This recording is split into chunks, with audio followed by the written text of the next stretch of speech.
So in my last Stalker video, I showed off IWP, which is a great free play mod built on a 64-bit version of COC's engine, with a heavy emphasis on dynamic quests.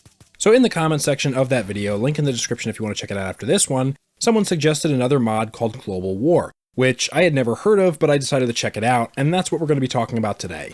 Leave a like if you enjoy, and let's get into it. So Stalker Global War is a mod that does what it sounds like.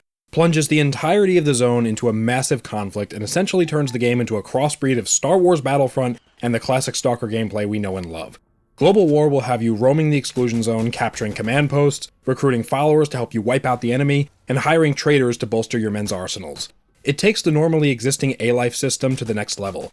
Capturing a point is no guarantee you'll hold it, and NPCs will move throughout the world's levels to accomplish their own objectives. Maybe they're securing a campsite in the middle of the forest, or maybe they're assaulting a massive fortress held down by one of the mod's many factions. Let's talk about that. Factions. There are 30 of them. Yes, you heard me right, 30. These range anything from special paramilitary units to half-mutant, half-human recluses, or even to mysterious clone armies that serve the sea consciousness. Each faction is decked out in their own unique gear, and weapons are varied and plentiful. Now I will say that with the factions, there's a lot more quantity here than quality. Some are extremely unique, while others just look like slight recolors of existing factions, and there isn't much lore behind them other than the descriptions given in the character creation screen.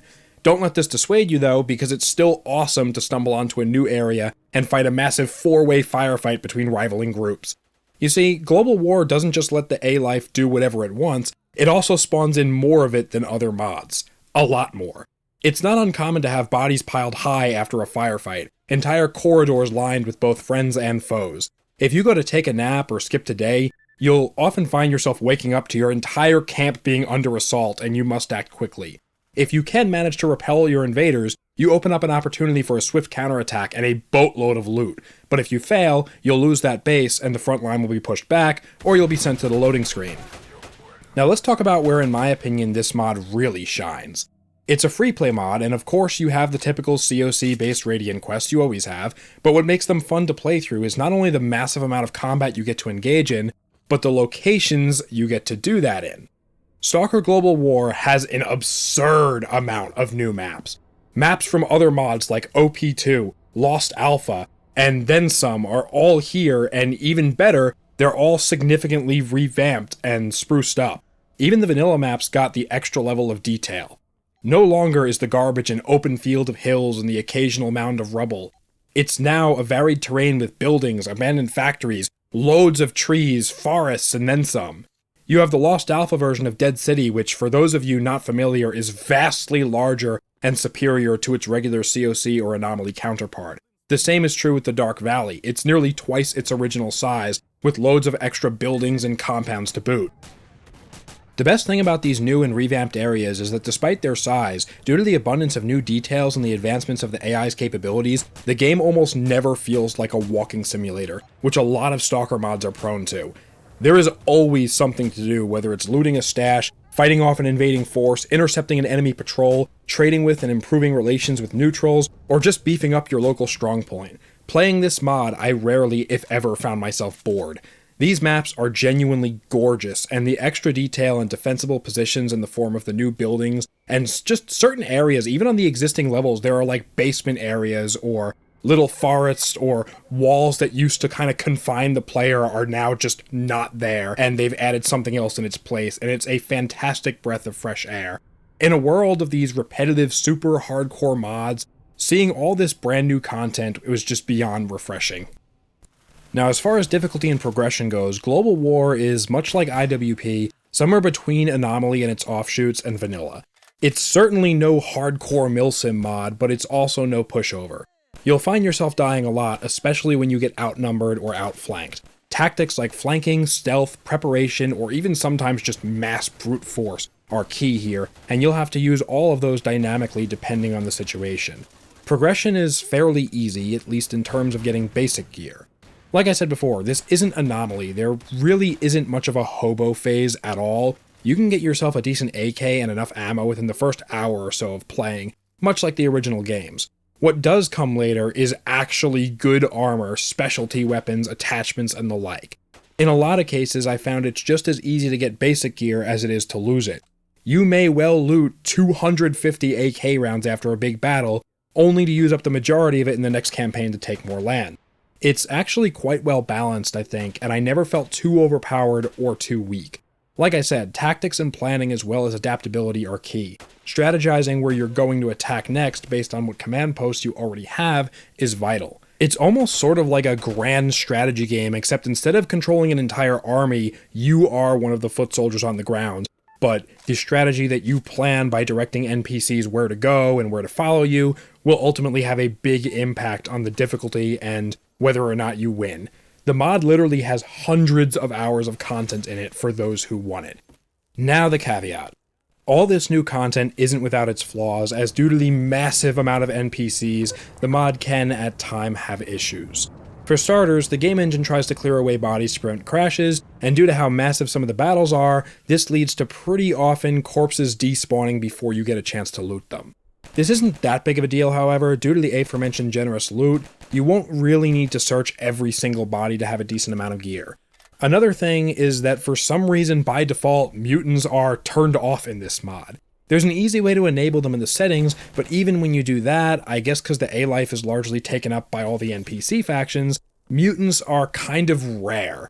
But again, there are loads of settings to tweak and adjust in the menus, which brings me to my second point, the menus.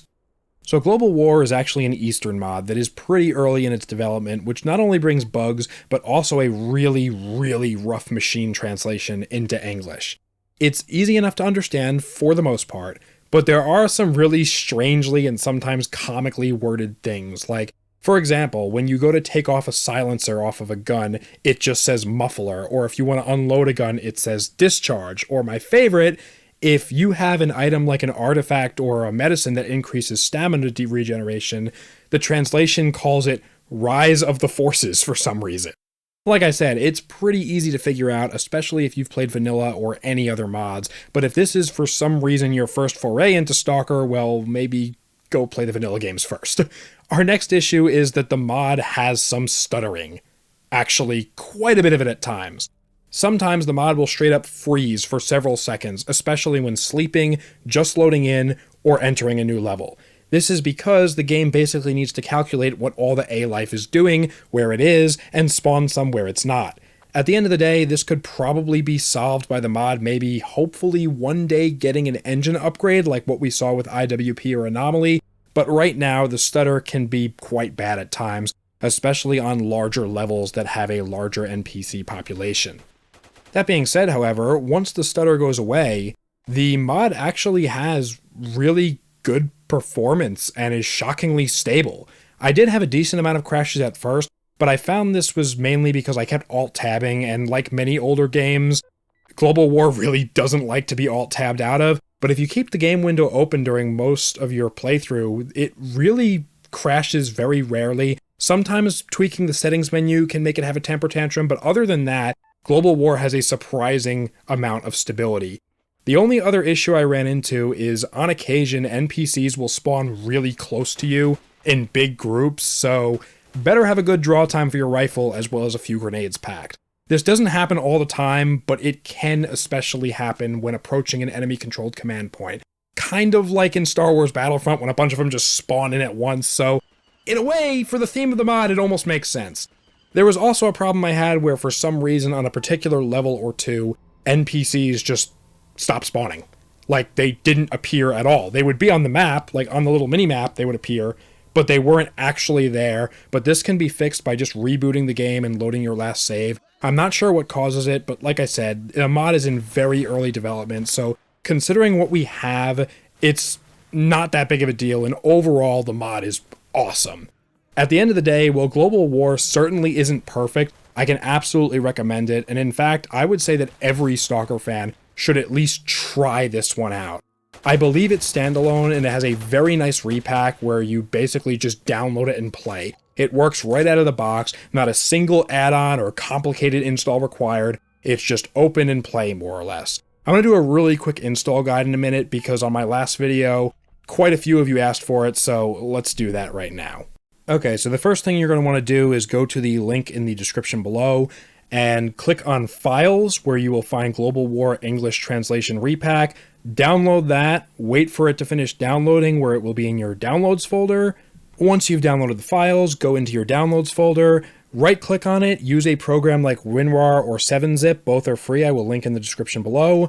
Use one of those programs, extract it to its own folder. Wherever you put it, do not put it on, I believe it's your desktop or your program files. For some reason that has a problem saving things. Don't put it there, put it anywhere but there, make sure you have space, and then just extract the files, which will take quite a long time because it's a decent sized mod. Really, you're going to want about 36 gigabytes of free space. I would also recommend running it off of an SSD, because if you don't, you're going to have a lot more stuttering. Last but not least, once it's extracted, go in the folder called GW or Global War or whatever you may have renamed it to, double-click on the Stalker COC application in the main folder, and run it. That's it. That is the entirety of the install. There is no need to do any kind of manual updates, at least not yet. There's no need for any add-ons. Nothing else. The game should just work. It did for me. I've repeated this process twice, so it should work fine. So that is Stalker Global War. I want to say a huge thank you to you for watching and making it this far in the video if you did, and also a thank you to the person who recommended this mod. I really had a fun time with it, and I hope more people play it. The reason I make these videos is because I find that a lot of awesome Stalker mods get completely buried and forgotten about because of the more popular ones like Gamma and Anomaly, and that kind of annoys me because in my personal opinion, those mods, well, for those of you that have seen my Anomaly video, I don't like it. They're really not that good, and the only reason they're so popular is because a few major YouTubers promoted them, and they look flashy in thumbnails. But make no mistake, the mods I've been promoting as of late don't look quite as impressive as Anomaly, but they certainly have a lot more content and stuff to do in general, so definitely check them out, and leave a like on this if you enjoyed. Subscribe for more. I have a lot of stuff in the pipeline, a lot of different things, Stalker-related stuff, other gaming stuff, maybe even some life advice or personal stories videos. I don't know, but as always, again, thank you so much for watching. Have a great day, and stay safe. Get out of here, Stalker.